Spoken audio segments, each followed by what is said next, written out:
What's going on, y'all? Big Stacks Porzingis, Pee Wee the Plug, Mr. Know-It-All, the #1 Knicks fan in the world. Today, I'm taking a break from the gaming videos, no 2K, no MLB The Show. And we're gonna talk about something that I've been really excited about, something that I'm feeling real good about, and that's my New York Knicks. So a lot of y'all know, over the past week, we've hired David Fizdale as our coach for the next 4 years, which is the greatest start or greatest move we could make, or we have made in the last few years, besides drafting Porzingis, of course. And it's a fresh start. It's a fresh foundation. So as a Knicks fan, and to all my fellow Knicks fans, we should all be happy about this move, and we should all realize how important this is. You know, for the last few years, or not even the last few years, since 2001, we've had 11 coaches. That ain't really that ain't good. And Kristaps Porzingis in his short career has already played for 4 coaches.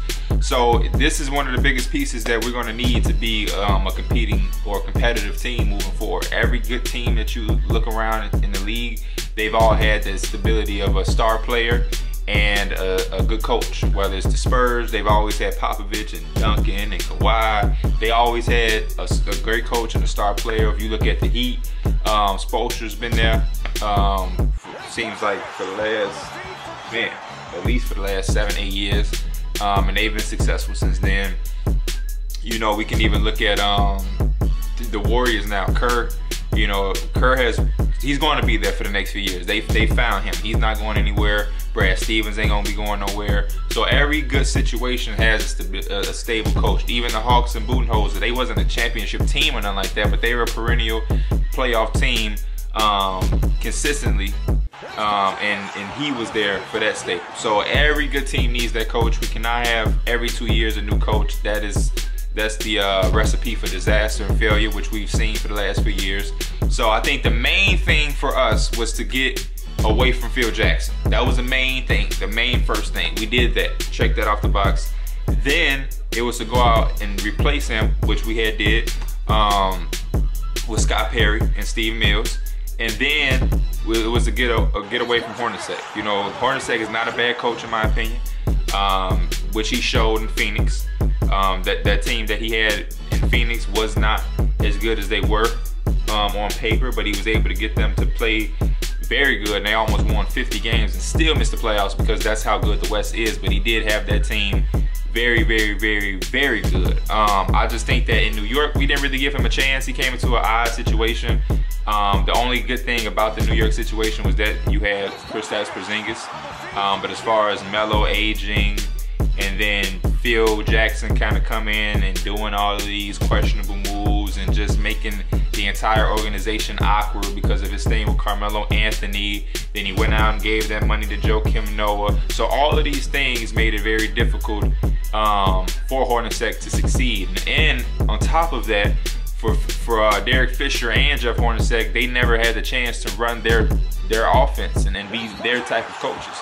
They were basically Phil Jackson. You know, they were just an arm of Phil Jackson. Instead of Phil Jackson actually being the coach, he was just coaching from the box. So that's never a good situation. Anytime you get a job and that job is not allowing you to be you, and allowing you to make the decisions that you want to make, it's not gonna work.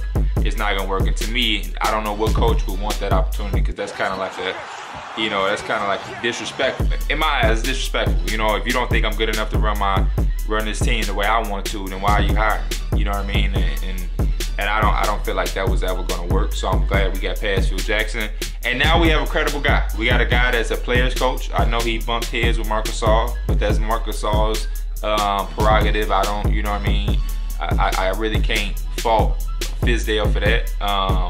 And even with that fault or that flaw that people could say, or that one incident, you know, through the press introductory press conference when they introduced him as the Knicks coach, and everybody had their questions and whatnot, and a lot of the questions were centered and around the Marc Gasol thing. He took ownership of that, which is something that you want to see, and it's something that you want to hear. You know, he took a problem and made it positive. You know, he was saying that he was learning from it, and he's one of the first coaches I've ever heard really own up to having, you know, a problem with a player. A lot of players or the coach would try to make it seem like it didn't really happen or was blown out of proportion, and that's not something that Fizdale did. He, you know, he was open to saying this. Yeah, we butted heads. It really happened. This is why it happened. This is what I could have done differently and everything like that. He didn't go and blame Gasol or nothing like that, which is a positive thing that you want to see from a guy that's a head coach. And another thing that he mentioned during that press conference is that he was meeting with leaders in different industries, people who are the leaders of their certain thing that they're doing. Meaning, he might be talking to somebody who's the leader of a church, or somebody who's a leader of, you know, a successful business, and not just coaching. He's not just talking to coaches, which I'm sure he is obviously talking to coaches, but he's talking to different type of leaders and asking how do they run things and how do they, you know, go about being a leader in those type of areas, and what characteristics or traits he can pick up from that, picking a brain and things like that. That goes a long way, because I never heard a coach speak like that or say those type of things or go out and do those type of things. So that was encouraging to hear. It was also encouraging to hear that he's trying to immediately go visit Kristaps Porzingis in Latvia, and however you pronounce it, Latvia, I don't know. But he's going all the way out there to meet with Kristaps Porzingis, which is important because, you know, Kristaps is obviously the face of our franchise, and he has his ACL injury, and, you know, it's a lot of reports if he's going to come back next year, he could be back by December. All of these things going around. So I think it's important that they meet, they get, you know, on the same page, and they build that relationship, because we're going to need them both to be just like this. If it's any two people that need to be on one accord and need to see eye to eye and be on the same page, it's them, and everything else will follow suit. Another thing that he did mention in the press conference, it was a very long press conference, almost like an hour, was that everybody has a clean slate. You know what I mean? He's coming in there, and everybody has a fresh page with him, which is something that's encouraging for the rest of the players, like the Trey Burks or the Lance Thomases or the Frank Ntilikina's, whoever. They have a fresh slate. He's gonna come in there, he's gonna talk with them each individually, and they all gonna get on the page and start moving forward to becoming better players individually, and then a better team as a whole. So that was very important. In the middle of his press conference, he looked over and was telling Moutier that they're gonna get to work, and people are gonna fear him. People are gonna fear him, fear to guard him, and then he's also gonna be a good defender on people. So that was also a good encouraging thing to hear for the other players, because, you know, a lot of times players who aren't superstars or staple in the franchise, they get a little uncomfortable, and they get the feeling like they're on rocks because they're not necessarily those coaches' players. You know, those players that are there before the coach comes, unless they're a superstar, they're looked at to be the other coach's players. You know what I mean? So it's like, I might not be here because I'm not the guy he chose.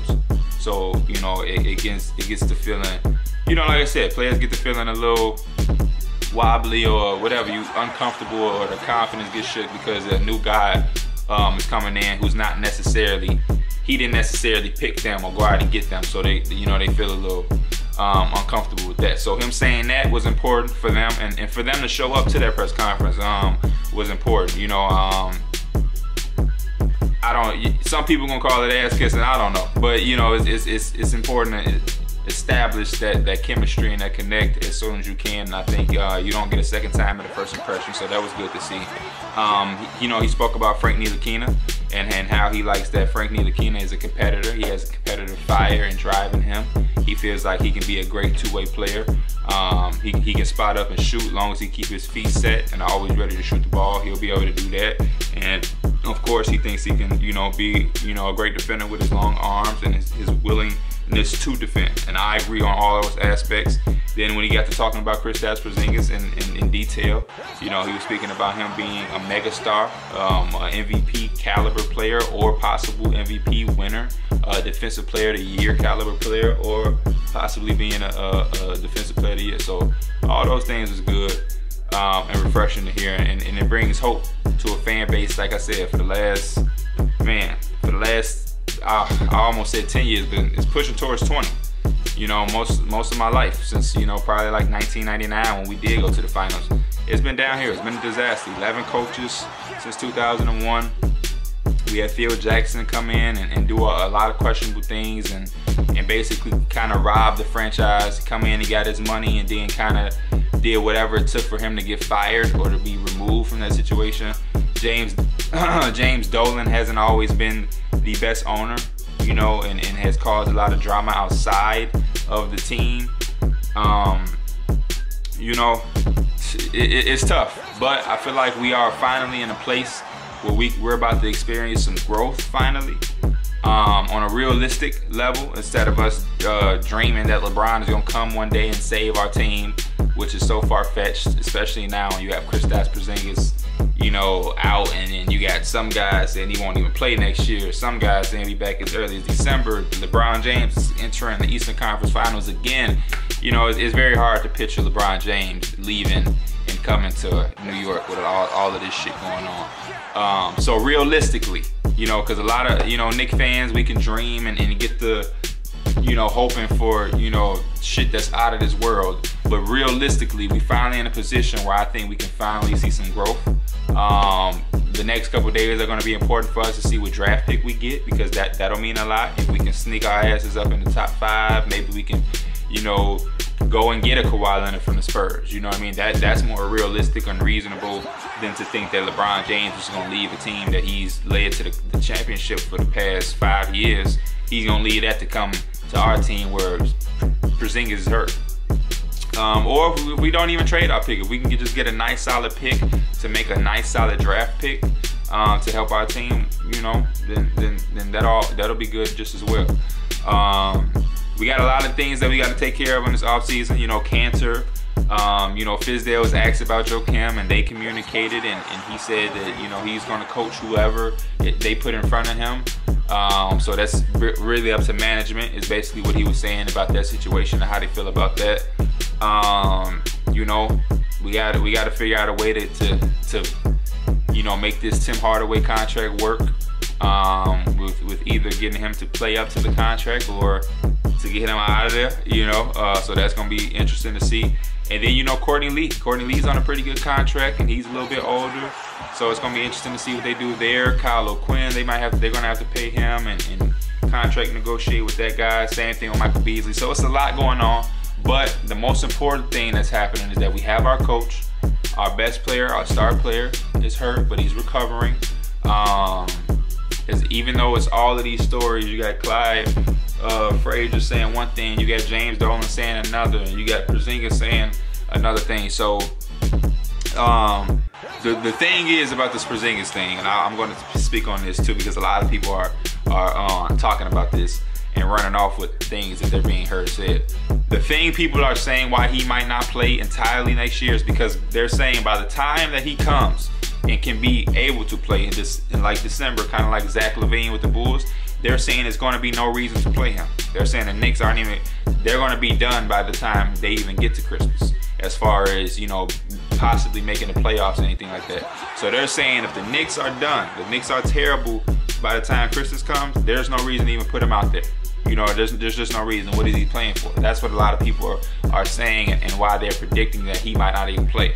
That is understandable, but at the same time, my thing is, why not put him out there? I'm not saying we got to put him out there and play him for 40 minutes, but you know what I mean? Why sit him out for an entire year when he can get, you know, knock some of that rust off? Because being gone from the game for 10 to 12 months is going to put a lot of rust on him. He got to get his legs back. So even if we're not playing for much, my thing is let him out there, let him knock some rust off. Don't be afraid of him not getting hurt again or anything like that. Because when you start doing things like that, you know, it's just tough to monitor because it's unrealistic. You're not going to stop anybody from getting hurt. You know what I mean? So when they heal and they're able to play, you put them out there and you hope for the best, and that's what it is. But when you start to think about it and you're trying to manage and stop players from getting hurt, that's when they usually get hurt. Ask the Chicago Bulls with Derrick Rose. That's how it usually happens. But yeah, that's the whole thing about that. You know, nobody knows, because nobody knows how the season's gonna go. What if David Fizdale is the coach of the year next year and the Knicks are rolling without Porzingis, and when he comes back, we're, you know, a few games above 500 and we're sitting in the 6th or 7th seed of the Eastern Conference playoff picture, and now Porzingis is cleared to play. you know, he's probably going to play then. But if, you know, we lose a couple guys in each free agency, our draft pick, you know, is, you know, not super crazy enough to change our team as far as the wins and losses in his first year, and we struggle, and then by December we're terrible again, and then probably Kristaps won't play. But, you know, like Kristaps said, this is a long process. The best thing for everybody to do is to remain patient and stay the course, and I think that's exactly the greatest thing that he could have said. You know, this is a rebuilding franchise. Kristaps Porzingis' injury is a rebuilding injury. You gotta let the ACL rebuild, and then you gotta let the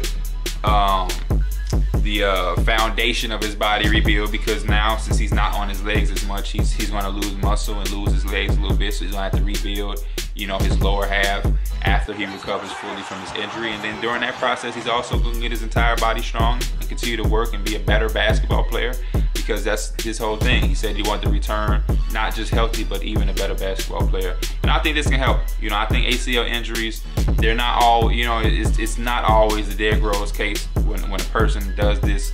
The Derrick Rose case is actually kind of rare. It's always one generation where a guy has these drastic injuries and he just can no longer play. You know, whether it's Penny Hardaway in the 90s, Derrick Rose of this generation, it's very rare. You know, we've seen guys bounce back plenty of times from this, and I think Porzingis will. You know, and the fact that we're not rushing him back, because we don't, you know, when you look at Derrick Rose and his injuries, he was on the team that was, you know, in the Eastern Conference Finals trying to get a championship. You know what I'm saying? Russell Westbrook was on a high-level team, so that's why they had questions of him. His team was pushing him to try to win a championship. So the fact that Porzingis is on a team that's rebuilding, we can afford for him to, if it did need to happen, we could afford for him to miss all the next season. We could, realistically. But as a fan, I want him to be at the best that he can be. So if we can knock some rust off, let's knock some rust off. But all in all, as far as how I feel about the New York Knicks right now, being the #1 Knicks fan in the world, being a big fan, I'm very happy for my fellow Knicks fans out there. I think y'all should be happy. I'm just really excited about this move. You know, I've been reading articles and watching and looking at things about, you know, Fizdale and the Knicks coming together. I've been reading stuff and doing my research for the last couple of days. And that introductory press conference, you know, really got me even more excited. You know, I think the future is very bright.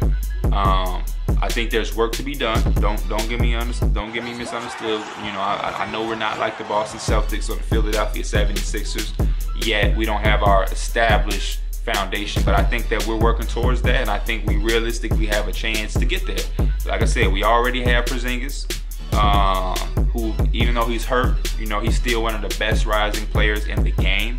And I think when you factor in all of the things that Fizdale brings to the table, and you look at his past history of developing big man into the traditional big man, it's phenomenal. You know, Chris Bosh came to the Heat as, you know, a traditional post, you know, 4 who was on the block and hit a mid-range shot and things like that, an occasional 3, and he kind of transformed him to fit with LeBron. And then, you know, Chris Bosh became your traditional stretch 4 in today's game, and that was early.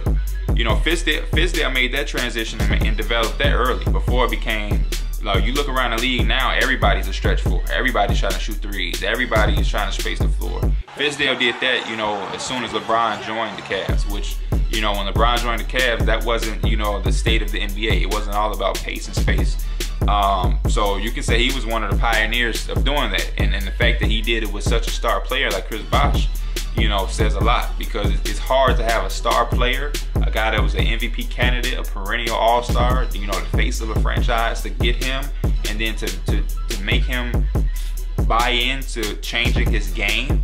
That's a very hard task, and you got to tip your hat off and give credit to Fizdale for being able to do that.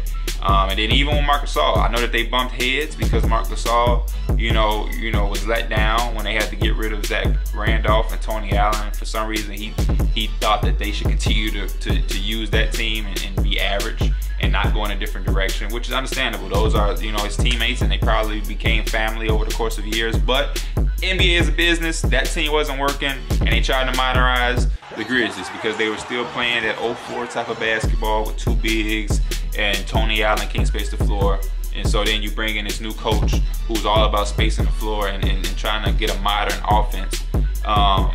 You know, it was hard to make Gasol buy in because he was so used to something and so used to a certain style of basketball. But even so, Gasol, you know, had an advantage. You know, he had an advantage under Fizdale. You know, his game expanded as well. Him shooting a lot of threes. He shot a career number of threes last year, and I think it helped his game more than it hurt him. You know, did the Grizzlies have the season that they probably wanted? No. I mean, Chandler Parsons has been hurt since he signed the contract, and they looked at him to be a big part of their, you know, future success. Even though he played better last year and shot the ball really well, you know, he was never able to play back-to-backs, and that knee is just giving him a lot of problems over the past couple of years. Mike Conley was hurt, and then and because of those injuries, they had a lot of young guys and a lot of youth stepping in and playing key minutes. You know, Andrew Harrison is not the starting point guard of a playoff team, and that's what he was. Tyreke Evans had a big year, and then, you know, they started to sit him in order to trade him and never traded him. So that was all wrong and messed up, and I think they fired Fizdale so super early. So that was just a dysfunctional situation and team. But I can still, you know, proudly say or honestly say that Marc Gasol did benefit from having Fizdale there. So when you look at Marc Gasol and Chris Bosh benefiting from Fizdale's development and shooting and spacing and having the big man be able to do that, Porzingis is already a traditional big. He's already a guy that's shooting and playing on the perimeter and things like that. So Fizdale can only enhance that, and the fact that he's coming into the situation with a defensive mindset for this team. That's where he wants to start, on the defensive end, and make us be respected and feared defensively. It's even going to be bigger because Porzingis has the potential to be big on the defensive side, kind of like Anthony Davis. And the same thing with Frank Ntilikina. Ntilikina is 6'5", point guard, long arms, probably going to be able to guard multiple guard positions and do things like that. And he can be very disruptive. And he had a very good defensive first year. So you pick up on those two things, and you have your two nice young core pieces. You know, very, very defensive minded as far as potential. They can be, you know, we know what Porzingis can do offensively, but for him to come in with a defensive first mindset, and you have your two nice young pieces having a lot of potential on the defensive side of the ball, I think that's perfect. And then also, like I said, we don't know what's gonna happen with this draft pick. That's gonna tell us a lot. As soon as we do know about what draft pick we're getting, expect another video. For all of my Knicks fans out there, be sure to comment and let me know how y'all feel. Even if you're not a Knicks fan, how do you feel for the Knicks? Do you feel like, you know, it was another coach out there that you think we should have had, whether it was Budenholzer, Mark Jackson, David Blatt? Do you think that you know, realistically speaking, because I know a lot of you guys aren't realistic and y'all like to hate on teams that aren't y'all teams, how do y'all think the Knicks fare and look for the future? You know, I know we're not a Boston Celtics or Sixers, I understand that. But for the position that we're in with a new coach, getting rid of Phil Jackson, you know, having another lottery pick, even though we don't know where it's at, and then having Frank Ntilikina, who isn't the best player in last year's draft, that had so much talent. When you look at Donovan Mitchell, Kyle Kuzma, and of course all of the, you know, the top picks, still, you know, he wasn't, you know, the worst pick. He gives us some hope. So just let me know what y'all think about the Knicks, the current state of the New York Knicks, what we should do. How do y'all think we can improve? And you know, don't be afraid to hit that like button. If you're new, subscribe. Go Knicks. Big Stacks Porzingis out. Porzingis again!